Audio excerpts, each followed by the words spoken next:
அஸ்ஸலாமு அலைக்கும். பேரன்பிற்குரிய பெருமானார் ஸல்லல்லாஹு அலைஹி வஸல்லம் அவர்கள் என்ற தொடரில் இன்றைய நாள் அல்லாஹுவின் தூதர் ஸல்லல்லாஹு அலைஹி வஸல்லம் அவர்களின் நகைச்சுவையான அந்த பேச்சுதான். பிறர் மனதை நோகடிக்காமல் மகிழ்வுடன் நகைச்சுவை உணர்வுடன் பேசும் நபிகளாரின் பண்பை இந்த ஹதீஸ் நமக்கு சுட்டி காட்டுகிறது.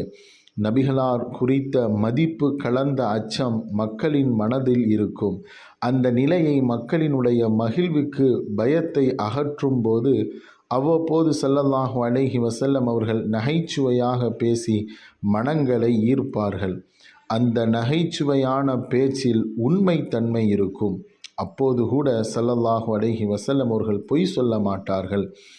நகைச்சுவையே நேரப்போக்காக எடுத்து கொள்ளாமல் அரட்டை அடித்து கொண்டு நேரத்தை வீணாக்காமல் ஸல்லல்லாஹு அலைஹி வஸல்லம் அவர்கள் இறை சிந்தனையை ஞாபகப்படுத்துகின்ற இறை நினைவுகளிலேயே உள்ளத்தை ஏற்படுத்துகின்ற நகைச்சுவை தான் ஸல்லல்லாஹு அலைஹி வஸல்லம் அவருடைய பேச்சில் இருக்கும். அனஸ் பின் மாலிக் ரலியல்லாஹு அன்ஹு அவர்கள் கூறுகிறார்கள், நபி ஸல்லல்லாஹு அலைஹி வஸல்லம் அவர்கள் என்னை இரு காதுகள் உடையவரே என்று சில நேரங்களில் அழைத்தார்கள்.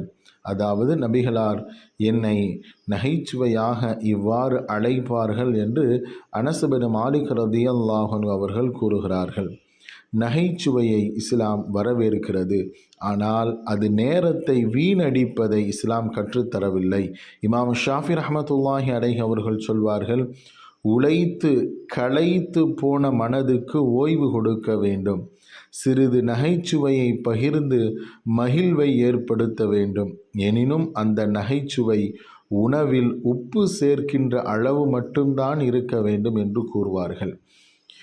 அனஸ் பின் மாலிக் ரலியல்லாஹு அன்ஹு அவர்களை இப்படி நகைச்சுவையோடு ஸல்லல்லாஹு அலைஹி வஸல்லம் அவர்கள் அழைப்பது கவனிக்கத்தக்க செய்தி. ஏனென்றால் அனஸ் பின் மாலிக் ரலியல்லாஹு அன்ஹு ஒரு செய்தியை ஸல்லல்லாஹு அலைஹி வஸல்லம் அவர்கள் சொன்னால் கூர்மையாக கவனிப்பார்கள். அதை உள்வாங்கிக் கொள்கின்ற சிறுவராக இருந்தார்கள்.